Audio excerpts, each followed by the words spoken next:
A few years ago, I entered into matrimony with my husband, and my sister-in-law, Megan, became a new addition to my life. Initially, I harbored hopes of establishing a positive relationship with her. Unfortunately, it became apparent that I was the sole proponent of this sentiment.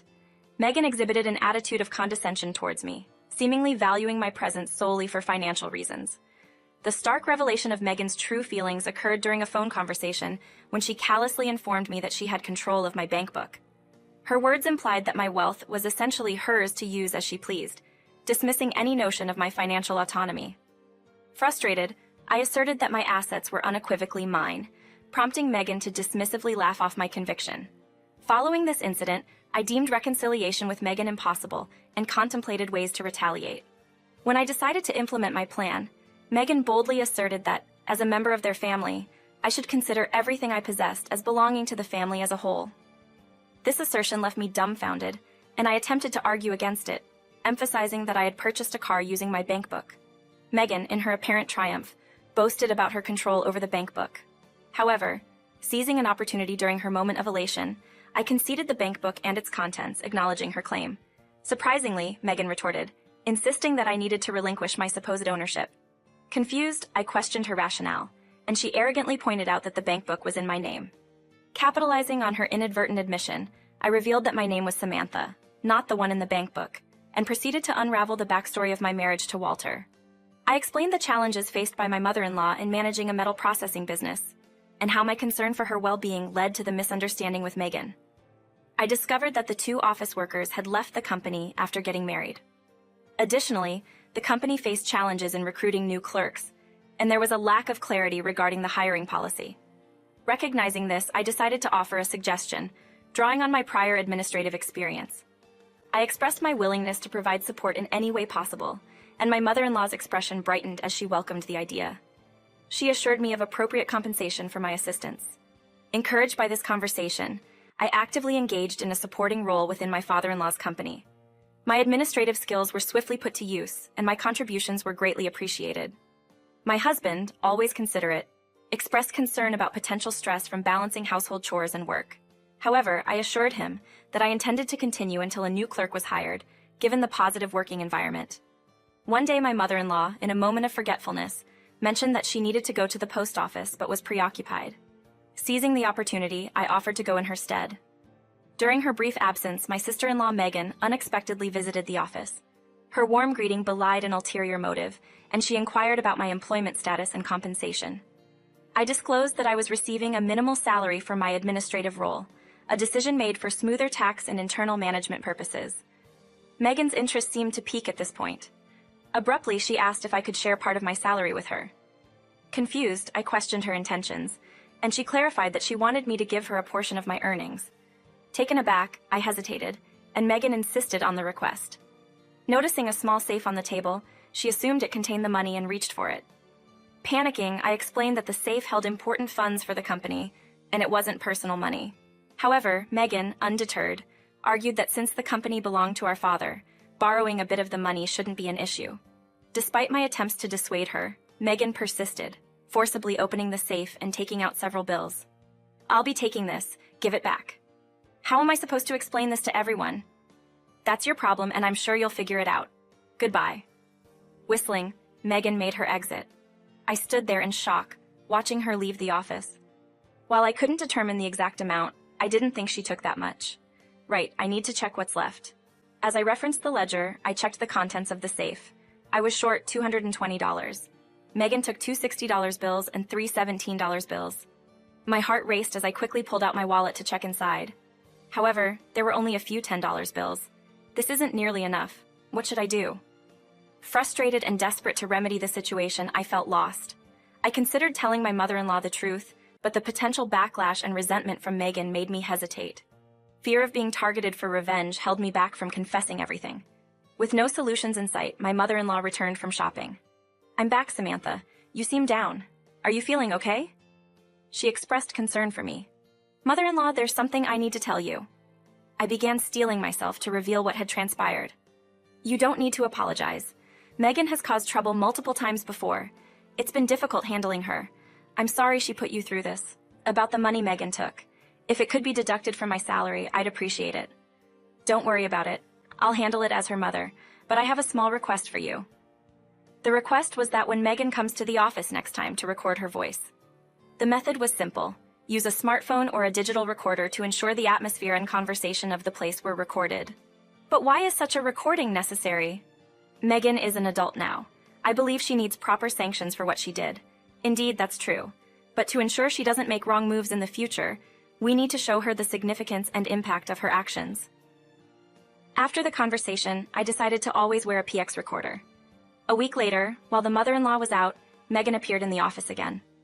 Hey, how are you doing, Samantha? Why are you here again? I nervously and discreetly operated the PX recorder to start recording. Actually, I'm a bit strapped for cash right now, so I thought I'd borrow some from you.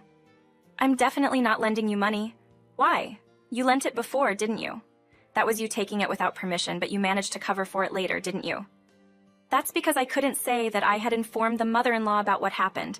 If I were to explain in detail, Megan would surely leave immediately. In that case, it would be impossible to collect the evidence requested by my mother-in-law. I pondered my response carefully, choosing my words. You managed to overcome the situation, right? Can you lend me some money today? That's not possible. You married into this family, didn't you? Can you, as a daughter-in-law, go against the wishes of your in-laws?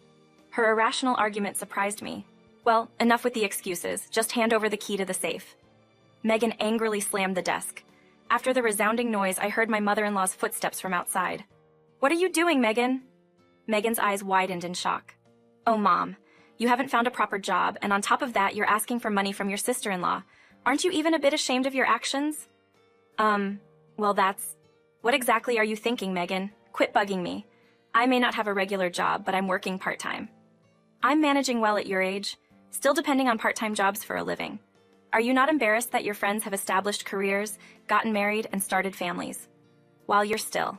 It's my life, and I make my own choices. Besides, I have a decent partner for marriage. Megan became agitated and stormed out of the room. After she left, Samantha breathed a sigh of relief. Mother-in-law, I'm truly grateful. Don't worry. Now that she knows, Megan must be feeling some regret, reassured Samantha with a smile. However, Samantha's heart was still filled with anxiety. She was concerned that Megan might return with more demands. One day, when Samantha visited her mother-in-law's house, her mother-in-law showed her a piece of paper. Actually, I received an invitation to Megan's wedding recently. Without a doubt, it was a wedding invitation. The groom was listed as a man named Paul. I didn't recognize the name, but my mother-in-law seemed to know him and had a somewhat worried expression. Actually, Paul is the son of the factory manager. He's the factory manager's son. That's surprising. The factory manager had been someone my father-in-law had worked closely with for a long time and was highly respected. Is the factory manager discussing anything specific about his son's marriage? Well, the thing is, the factory manager seemed to have no idea about the marriage, and he was genuinely surprised when we told him. I see, but since it's already happened, we think it's best to accept it with a congratulatory spirit. There's no point in opposing it now, Mother-in-law reassured Samantha with a smile. Mother-in-law's expression seemed to have already accepted everything. After the wedding, my sister-in-law proudly told Mother-in-law, "See, I did have a proper groom. Congratulations, Megan." Mother-in-law smiled. Are you relieved now? More importantly, what are your plans for your new life together? What's your plan for the future? When Mother-in-law asked this with a serious expression, my sister-in-law seemed to be at a loss for words. Did you decide on a new place to live yet? That's something we'll think about in the future. I thought as much. For now, you should start by living in our apartment. We're planning to move to a new place, so we'll let you have this house. It's our final support for you. Find part-time jobs if you need to and make a living on your own. All right, I understand. Megan made a displeased look on her face. I was surprised by her attitude, considering she should be grateful for the house she received. Most of all, I felt sorry for my mother-in-law, who seemed peaceful and hurt. My husband Walter seemed to feel the same way, and he quickly made a suggestion to my mother-in-law. If that's the case, why don't you come live with us? It's okay. Actually, I've already discussed and decided on our new residence with your father. Are you sure that's fine? Well, just for the time until we move into the new house, can we leave some of our belongings at your place? Of course, that's fine. I felt relieved by his response. I had envisioned a tranquil life for my sister-in-law once she got married, optimistic that we would live in harmony. However, issues arose within just a week after she moved into her new house. The morning after my sister-in-law and her husband moved in, while we were getting ready for work, a sudden call from my mother-in-law interrupted our routine. Why are you calling so early, mother-in-law? Is something wrong, Samantha? I'm sorry to bother you, but I need to check something. Is Megan over there with you? According to my mother-in-law, she and my father-in-law had plans to stay in a hotel for a few days, taking a short break from their house. During this time, my sister-in-law and her husband were supposed to start moving into the in-laws' house, and the furniture and belongings that were there were temporarily moved to our house. Deeply concerned about whether her daughter's new life was on track, my mother-in-law decided to visit their house that morning to see for herself. However, when she did, she couldn't find any sign of her daughter or her husband. Since they had helped move some belongings from the in-laws' house to ours the previous day, she thought they might be staying with us. No, they did come back home. Then I wonder where they could have gone. Maybe they went on their honeymoon. That's a possibility. If you find out anything, please let me know. After saying that, she hung up. Later, I briefed my husband about the situation, but he had no specific information either. Feeling it wasn't necessary for me to be involved any further, I decided to wait quietly for my sister-in-law to get in touch. However, as the days went by, the lack of contact started to become concerning. My mother-in-law seriously began to consider filing a missing person report with the police. In the middle of discussing this decision in our living room, she paused her train of thought and calmly said, "I'll go get the bank book for a moment." "What for?" "I want to withdraw some money just in case. If we do end up having to search for them, there might be some expenses involved," she spoke with a worried tone. Understanding her forward thinking, I decided to wait silently in the room. Suddenly, from the next room, I heard her shocked voice responding to another voice. "What? I can't find the bank book!" In response to the voice, my husband Walter and I hurriedly went to the adjacent room. Inside, my mother-in-law looked flustered, checking the contents of the shelf. It was empty. "Did you keep your bank book here, ma'am?" I asked to confirm, and my mother-in-law nodded rapidly in a state of confusion. "Isn't this the shelf we moved last time?" Reflecting on the events, the move from her house had taken place in 2 stages. "But are you sure you kept it here?" "I'm certain." I had indeed kept it here, but Walter's skepticism bothered her, and a heated argument ensued as I stood bewildered, observing them. Suddenly, my smartphone rang, startling me in this tense situation. Reluctantly picking up the phone, I inquired, "What's going on? You sound upset." To my surprise, it was my sister-in-law on the line. Unable to conceal my shock, I raised a hand to interrupt the ongoing argument between my mother-in-law and husband. Walter and my mother-in-law, noticing the interruption, turned their attention to me. Their eyes fixed on me. They were at a loss for words. Returning to the phone, I questioned, "Is it you?" My sister-in-law's response was brief and seemingly annoyed. "If it's not me, who do you think it is?